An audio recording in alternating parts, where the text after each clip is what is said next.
everyone, welcome back to the channel. Today we're back with another episode of What Makes This Old Song Great.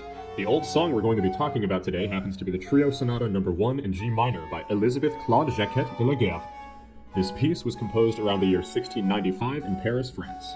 De la Guerre uses many musical elements that make this piece not only enjoyable to listen to, but also highly sophisticated and influential in the field of composition as a whole. However, in order to fully understand the depth of this piece, and de la Guerre as a person and composer, I'd like for us to dive into some historical context of her life and what was going on in the world during her career. So, Elisabeth Claude Jacquet de la Guerre was born into the Jacquet family in Paris on March 16, 1665. This was a well-rounded musical family consisting of instrument builders, singers, and instrumentalists. Her father was a teacher and builder of harpsichords and organs, serving as the organist at Saint-Louis-en-Lille in Paris. Elisabeth's family was related by blood and marriage to other musical families such as the Couperans, the Labarres, the Larillacs, and, of course, La Guerre. In the year 1670, at only 5 years old, de la Guerre got the opportunity to perform at the Palace of Versailles. Here, she garnered the attention of King Louis XIV, which eventually led to her being hired as a musician in his court. She was placed under the protection of one of King Louis's mistresses, Madame de Montespan, who managed her musical and academic education. There is a quote from the French Gazette, the Mercure Galant, published in July of 1677, which states, "She sings at sight the most difficult music. She accompanies herself and accompanies others who wish to sing at the harpsichord, which she plays in a manner that cannot be imitated.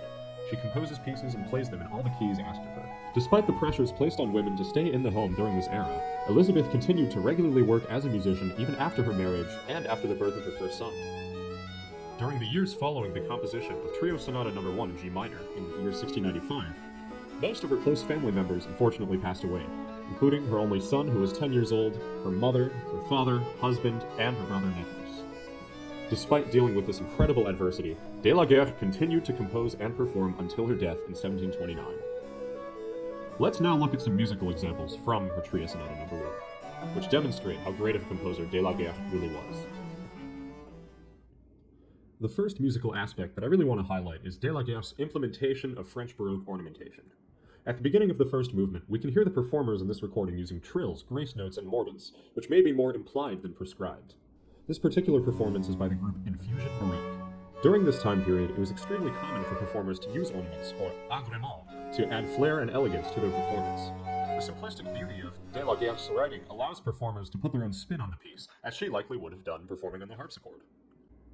The next aspect that makes this piece great is the use of dynamic textures in the Trio Sonata writing. The interplay between the violin, flute, and basso continuo creates a lively and energetic texture.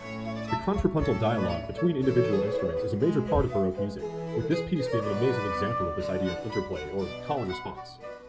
The sonata is structured into 8 movements that contrast in tempo, mood, and character. This alternation keeps the listener engaged. A fast, energetic movement, brimming with vitality, might be followed by a slower, more introspective section that allows the performers to explore lyricism and depth. In the fast movements, the interplay with the string instruments creates excitement, while the slow movements highlight de la Guerre's ability to craft deeply emotional, almost vocal melodies. De la Guerre's harmonic palette is sophisticated, rich, and nuanced.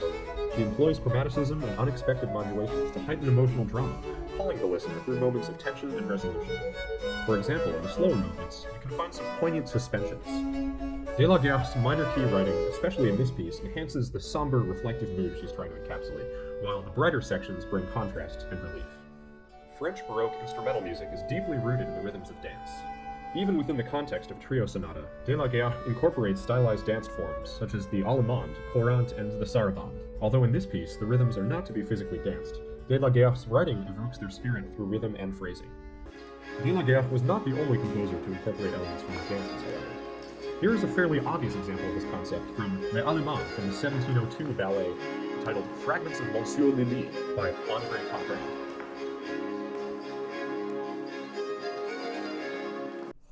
In this sonata, Elisabeth Claude Jacquet de la Guerre provides an innovative application of figure bass, or basso continuo. A skilled harpsichordist or theorbo player can add flourishes, arpeggios, or countermelodies, making each performance unique.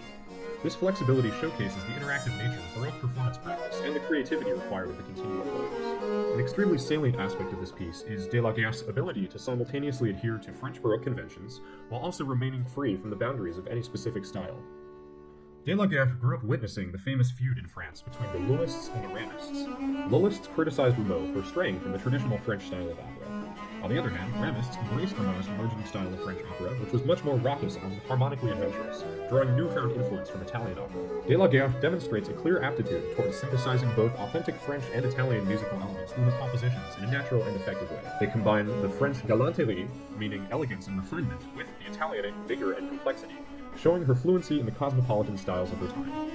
By writing in the trio sonata genre, a form strongly associated with Italian composers, De la Guerre expanded French instrumental music traditions and left a legacy that inspired future generations of composers. As a female composer in a heavily male-dominated field, Elisabeth Claude Jacquet de la Guerre's work breaks boundaries and defies expectations. Her ability to compose sonatas which rival the quality of her more famous male contemporaries, such as Corelli or Couperin, demonstrates her true talent and musical resilience. Discussing her accomplishments within the context of 17th century gender roles can greatly deepen the appreciation for her music, especially when you consider the fact that she continued to compose potent and influential works while maintaining the domestic pursuits of marriage and motherhood. Elisabeth Claude Jacquet de la Guerre's works and life are proof that she contributed to Baroque music in a highly significant and influential way, pushing traditional barriers and creating her own path. Thanks so much for watching. I'll see you in the next one.